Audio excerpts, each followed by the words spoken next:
मैंने कुछ महिलाओं से बातचीत की, क्योंकि इस पूरे वोटिंग प्रक्रिया में वो जो महिला वोटरों की कोई बात नहीं कर रहा और कहा जा रहा है कि वो साइलेंट वोटर है जो कि काफ़ी हद तक ममता बनर्जी के पक्ष में। सुनिए क्या कहती हैं यहाँ की महिला वोटरें। हम अभी बरईपुर विधानसभा क्षेत्र में हैं। ये जो है साउथ 24 परगना के अंदर आता है। आज जो चुनाव होने वाले हैं उसमें ग्रामीण, हावड़ा, सुंदरबन, डायमंड हार्बर, बरईपुर की सीटें हैं यहाँ पे। और आपको ये शॉट दिखाना चाहूँगा। देख सकते हैं आप महिलाओं का जो की भागीदारी है इस चुनाव में। आप देख सकते हैं कितनी भीड़ है। महिलाएं जो है जमकर यहाँ पर निकली है अपने मताधिकारों का प्रयोग करने के लिए। ये एक ऐसा वर्ग है जिसके बारे में ज़्यादा कोई चर्चा होती नहीं है कि इनको इस ढंग से नहीं गिना जाता है कि इनका क्या इम्पैक्ट होगा। आप क्या फर्स्ट टाइम वोटर हैं? सेकेंड टाइम है। आप महिलाएं जो है बड़ी संख्या में यहाँ पे वोट देने आई हैं। ये आप अच्छी बात मानते हैं कि बहुत जागरूक हो गई हैं? ठीक है जी, कुछ ठीक ही चल रही है। अब आगे भी ठीक चलेगा। ठीक चलेगा। हाँ। आपको क्या लगता है कि औरतों को भी निकलना चाहिए, वोट डालना चाहिए? हाँ जरूर। हाँ। कोई ऐसा दबाव होता है घर में कि नहीं किसी एक को देना है, या आप अपने मन से देते हैं? खुद के मन से ही देती हूँ। कुछ मन से देते हैं, या ऐसा नहीं है कि फैमिली में तय होता है कि नहीं इसको देना है? जिसको पसंद है वही इसको ही देना है। उसको ही देना, जिसको जो पसंद है। आप कुछ कहना चाहेंगे? आपके लिए इश्यूज क्या, मुद्दे? हम भी हिंदी नहीं जानते। तो आप बांग्ला में बोलिए। क्या चाहते हैं? क्या महंगाई बढ़ गई है? हम उनसे वोट दे रहे हैं, पहला वोट है इससे दे रहे हैं। पहले तो महंगाई है, गैस के दाम बढ़े हैं, पेट्रोल के दाम, इन सब पे कुछ कहना चाहेंगे? नहीं, कुछ नहीं कह सकते। हम मन से दे रहे हैं, यही कह रहे हैं। अच्छा, मन से दे रहे हैं। और यहाँ पे जो है महिलाओं ने कहा कि कोई प्रेशर नहीं होता है कि घर में कि पुरुष तय करें कि कौन किसको वोट देगा। लेकिन मैं जो बार बार ये इंडिकेट करने की कोशिश कर रहा हूँ कि एक महिला मुख्यमंत्री होने के नाते जो ये महिलाएं निकली हैं, तो इन्होंने कहा कि अच्छे ढंग से वोट होना चाहिए। और जैसा कि एक महिला ने इंडिकेट कर दिया कि वो महिला मुख्यमंत्री होने के नाते महिलाओं का झुकाव निश्चित रूप से उनकी तरफ जरूर रहेगा। और जो मैं बार बार इस बात को स्ट्रेस करने की कोशिश कर रहा हूँ कि इस ओर किसी का ध्यान नहीं जाता, कोई सर्वे और कोई भी चीज़ इस ओर इशारा नहीं करता है। लेकिन इस चुनाव में, पश्चिम बंगाल के इस चुनाव में ये एक जरूर सच्चाई है। कैमरामैन राकेश के साथ मनोरंजन भारती, बरईपुर विधानसभा से, एनडीटीवी इंडिया के लिए। तो मैं अभी भी बरईपुर में हूँ, लेकिन बरईपुर से एक दूसरे बूथ पे हूँ। ये छोटा सा बूथ है और मैंने महिलाओं के बारे में जो आपको अपनी रिपोर्ट दिखाई। शिखा जी हमारे साथ हैं। शिखा मुखर्जी वरिष्ठ पत्रकार है। मैडम, मेरा आपसे ये सवाल है, कल जब जया बच्चन का रोड शो हुआ था तो महिलाएं जो निकली थी बहुत बड़ी तादाद में निकली थी, बहुत बड़ा हुजूम था महिलाओं का। और उस वक्त मुझे लगा कि इनके बारे में कोई बोलता नहीं है, इनका कोई पता नहीं सर्वे होता है या नहीं होता है। बिहार में हमने देखा है कि किस तरह से महिलाओं ने नीतीश कुमार को बचाया है एक तरह से शराबबंदी के बाद, उनके प्रति उनकी जो उनको वोट दिया है। आपको क्या लगता है कि ये महिला फैक्टर ममता बनर्जी के लिए कारगर साबित होगा? बिल्कुल, बहुत ही महत्वपूर्ण है महिला वोट, क्योंकि यहाँ की महिला जो हैं, आपने उनसे बात की तो आपने देख ही लिया होगा, वो काफी इंडिपेंडेंट किस्म के लोग हैं और वो अपनी वोट अपने समझ, अपने सोच से देती हैं। और ममता बनर्जी की जो पॉलिसी प्रोग्राम्स हैं, उनकी जो पॉलिसी प्रोग्राम जिसके लिए वो उनको याद किया जाएगा आगे बढ़ के, वो है इंटायरली महिला केंद्रित।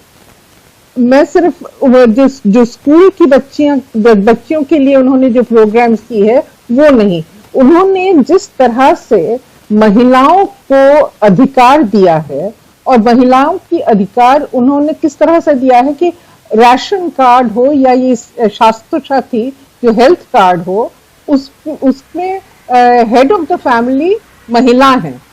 और अब जो वो एक कह रही है कि यूनिवर्सल इनकम जैसा एक चीज वो कर रही है, 500 रुपए 1000 रुपए वो जो देने के लिए उन्होंने एक निर्वाचन के बाद उन्होंने कहा है कि वो करेंगी।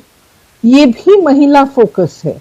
और ये जो महिलाओं को जो वो एम्पावर कर रही हैं, जिस तरह से उनको अधिकार दिया जा रहा है, जिस तरह से उनको कहा जा रहा है कि आपको किसी के पास हाथ फैलाना नहीं है, आप खुद अपना जो इलाज है या पढ़ाई लिखाई है या खाना है या खर्चा है वो सरकार आपको देगी। इससे महिलाओं का जो ममता से जो लगाव है ये बहुत गहरा और मजबूत है और भी बनेगा आगे बढ़। यहाँ पे एक सवाल शिखा जी मेरा एक सवाल है यहाँ पे। ये बात सही है, महिलाएं काफ़ी इंडिपेंडेंट हैं यहाँ पे, महिला सुरक्षा भी काफ़ी अच्छी बात है, लेकिन जो गरीबी की स्थिति है तो उससे सबसे ज़्यादा महिलाएं ही पीड़ित हो रही हैं।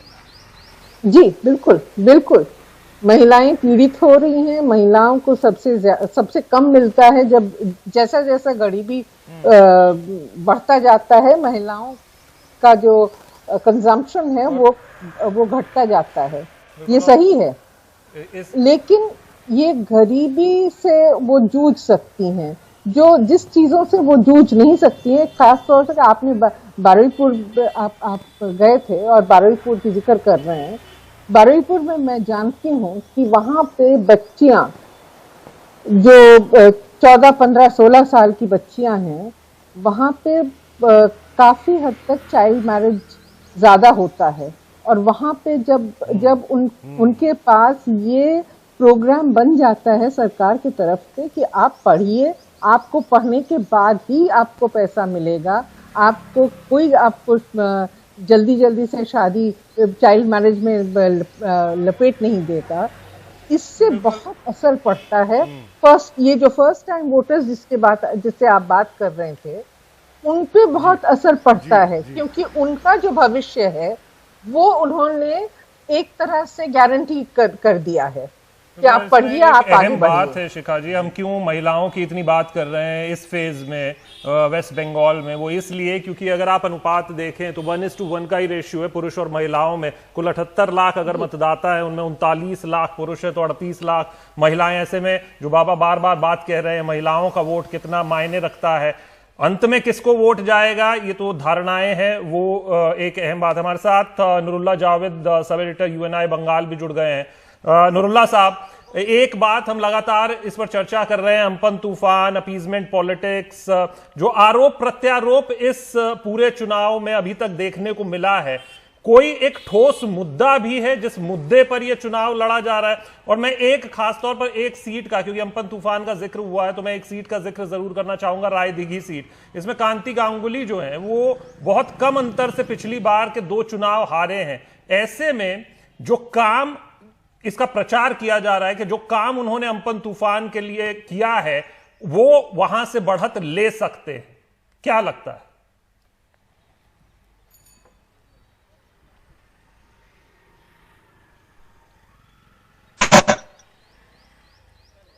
ये पहला इलेक्शन है जिसमें रोटी कपड़ा मकान का इश्यू गायब है। और जी बोलिए। बंगाल का ये पहला इलेक्शन है जिसमें रोटी कपड़ा मकान गायब है और सिर्फ मजहबी बुनियाद पे इलेक्शन हो रहा है। रिलीजियस नारे ज्यादा लगाए जा रहे हैं, वरना इससे पहले जितने भी आप इलेक्शन देखेंगे जिसमें रोटी कपड़ा मकान, लेकिन इस इलेक्शन में बीजेपी ने पूरे इलेक्शन की लाइन को भी रिलीजियस लाइन पे मोड़ दिया है। इसी वजह से ममता बनर्जी को भी अपने आप को ब्राह्मण होने का, हिंदू होने का सर्टिफिकेट देना पड़ रहा है। लेकिन आप देखेंगे लेफ्ट जिसका चर्चा नहीं हो रहा है, लेफ्ट कांग्रेस इत्तेहाद का चर्चा नहीं हो रहा है, लेकिन लेफ्ट ने इस इलेक्शन में एक लाइन खींचने की कोशिश की है। सबसे बड़ी बात तो यह है कि लेफ्ट ने बड़ी तादाद में यूनिवर्सिटियों के स्टूडेंट को मैदान में उतारा है। और एक हमने कई इलेक्शन कवरेज किया है, कई उनकी रैलियां गए हैं देखने के लिए, भीड़ कम हो रही है, लेकिन लेफ्ट की रैलियों में ज्यादातर जो बातें हो रही हैं इश्यूज पे बात हो रही है, जो बंगाल के इश्यूज हैं, जैसे अम्फान तूफान में बड़े पैमाने पर लोगों के मकान जल गए। नुरुल्लाह साहब, आपने सही कहा कि इस बार लेफ्ट ने बहुत यंग चेहरे दिए हैं। कल ही मैं सिंगूर में जाकर के सृजन भट्टाचार्य जी से मिल के आया हूं, जो केवल 27 साल का है, जमुड़िया से एससी घोष को दिया है। नंदीग्राम से मीनाक्षी लड़ रही हैं। लेकिन मेरा सवाल आपसे ये है कि इस फेज में आईएसएफ को भी अपनी ताकत दिखाने को मिलेगी, खासकर केनिंग जैसी जगहों पे जहाँ पे उनकी रैली में काफ़ी भीड़ जमा हुई थी। क्या कहेंगे आप इश्यूज का बात कर रहे थे, तो वो इश्यूज भी क्या है वो भी बता दीजिएगा बाबा के सवाल के साथ। जी जी, ये जो इलेक्शन हो रहा है नॉर्थ 24 परगना का जो इलेक्शन है, जो 8 सीट पर नॉर्थ 24 परगना में इलेक्शन हो रहा है, ये इनका गढ़ है आईएसएफ का, अब्बास सिद्दीकी का गढ़ है। बिलखुसूस भांगर केनिंग का जो इलाका है ये इनका गढ़ है। कल ही इनके कैंडिडेट को मार लगी है। टीएमसी जानती है कि अगर ये आईएसएफ ज्यादा वोट ले आएगी, अगर अपनी पोजीशन मजबूत करेगी, इसका नुकसान तृणमूल कांग्रेस को उठाना पड़ेगा। और मेरा मानना है कि अब्बास सिद्दीकी को बड़ा बनाने में भी तृणमूल कांग्रेस का हाथ है। इनको ज्यादा सीरियस लिया इन्होंने, शुरू से दिन से ही अब्बास सिद्दीकी के लोगों पर हमला करना। अब्बास सिद्दीकी को या बीजेपी को भी?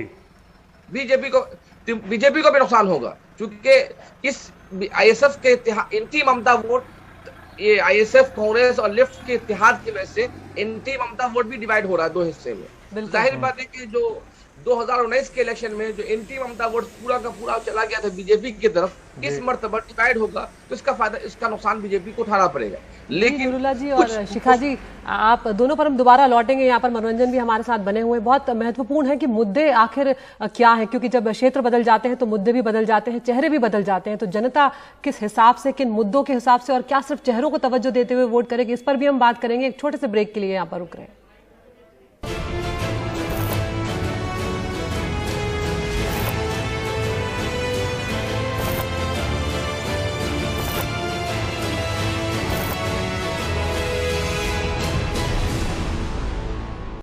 पांच राज्यों में विधानसभा चुनाव पर लगातार हमारी नजर बनी हुई है और पश्चिम बंगाल वो राज्य है जो सबसे ज्यादा दिलचस्प बना हुआ है। हमारे साथ दो खास मेहमान मौजूद हैं। शिखा मुखर्जी हैं, वरिष्ठ पत्रकार, और नुरुल्लाह जावेद हैं, सब एडिटर हैं यूनाइट बंगाल के। शिखा जी, सबसे पहले मैं आपके पास आना चाहूंगी। यहाँ पर पोस्टरिंग बहुत ज्यादा मायने रखती है राजनीति में, और जब हम चुनाव प्रचार का जब हम देखते हैं तो सबके अलग अलग बात करने के लहजे होते हैं। हमने प्रधानमंत्री को भी सुना जब वो दीदी को संबोधित करते हैं, उसके अलावा हमने ममता बनर्जी को भी देखा कि वो भी आक्रामक हो जाती हैं जब वो बात करती हैं। लेकिन यहाँ पर एक चीज मैं आपसे समझना चाहूंगी, महिला वोटर की को तवज्जो की आप बात कर रही थी, वो बहुत मायने रखती हैं पश्चिम बंगाल में। जब ममता बनर्जी जैसी नेता जो चोटिल हो जाती हैं, बावजूद उसके वो व्हील चेयर पर कई किलोमीटर तक प्रचार भी कर रही हैं, वो छोटे छोटे इलाकों में भी जा रही हैं ताकि लोगों पर अपनी पकड़ बनी रहे। कहीं ना कहीं उनके बहुत सारे साथी उनसे छूटे हैं, वो दबाव भी उन पर रहा। क्या ये चीजें भी मायने रखती हैं जब वोट डालने जाते हैं मतदाता? बिल्कुल रखते हैं, क्योंकि देखिए ये वो आज उनको चोट लगी है, वो चल नहीं पा रही हैं। ममता बनर्जी की जो साधारण जो प्रचार पद्धति है वो है कि वो उनमें बहुत जोश है और बहुत एनर्जी है, और वो भागती हैं और लोग उनके पीछे पीछे भी जाते हैं। तो ये जो उनका जो संपर्क करने का जो तरीका है वो अब बदल गया है। वो व्हील चेयर में उनको वो बैठी हैं, वो चल नहीं पा रही हैं। इससे बहुत विजुअल इम्पैक्ट एक है। दूसरी बात है कि जब विरोधी नेताएं उनकी ये व्हीलचेयर में बैठना, उनकी साड़ी पे वो किस हद तक वो साड़ी ऊपर उठ जा रही है और बरमूडा पहननी चाहिए, और जिस टोन में लोग उनके बारे में बात कर रहे हैं, इसका बहुत इम्पैक्ट होता है। क्योंकि ये हमारी जो बंगाल की जो संस्कृति है उसके बिल्कुल खिलाफ है कि आप इस तरह से महिलाओं के बारे में बात नहीं करते, क्योंकि ये असम्मान माना जाता है। और ये इसी का मुद्दा भी उठाया है। ना सिर्फ जितनी बातें आपने कही, खुद प्रधानमंत्री जिस तरीके से उनको संबोधित करते हैं उसको भी कुछ तृणमूल के नेताओं ने उसका भी मुद्दा बनाया, उसको भी उठाया है। और एक बात जरूर जो शिखा जी ने कही नुरुल्लाह साहब, वो बेहद मायने रखती है, वो ये कि जिस तरीके से चुनौती को सामने से स्वीकारा है ममता बनर्जी ने, आप उसको नकार नहीं सकते। वो तो सबके सामने है। चुनौती दी गई नंदीग्राम के लिए, उन्होंने कहा किसी और सीट से नहीं लड़ूंगी, अपनी भवानीपुर की सीट छोड़ दी, आई नंदीग्राम में अकेले लड़ दी। और इसमें ये रिस्क फैक्टर कितना बड़ा है। लेकिन एक चीज, जैसा कि अभी अदिति ने भी सवाल पूछा, राजीव बनर्जी का मैं जिक्र करता हूं खासतौर पर, क्योंकि ये जो एरिया है वहां पर उनकी पकड़ थी। तो ऐसे जब साथी छूट जाते हैं तो वो जो 31 में से 29 जो पिछली बार का आंकड़ा था, क्या वो फिर कॉम्प्रोमाइज होता है या पकड़ बनी रहेगी? देखिए, ममता बनर्जी के लिए ये जो नॉर्थ 24 परगना, साउथ 24 परगना एक बड़ी ताकत है। 2011 में, 2016 में ये दो जिला में 64 सीटें हैं। ममता बनर्जी ने 60 सीटों पर जीत हासिल की थी। इस मर्तबा बीजेपी इन 2 डिस्ट्रिक्ट में सेंध लगाने की कोशिश कर रही है। अगर ममता बनर्जी इस चैलेंज को पूरा कर लेती है, यहां से 60 में से 50 सीट जीत जाती हैं, तो ममता बनर्जी के लिए एक बड़ी कामयाबी होगी।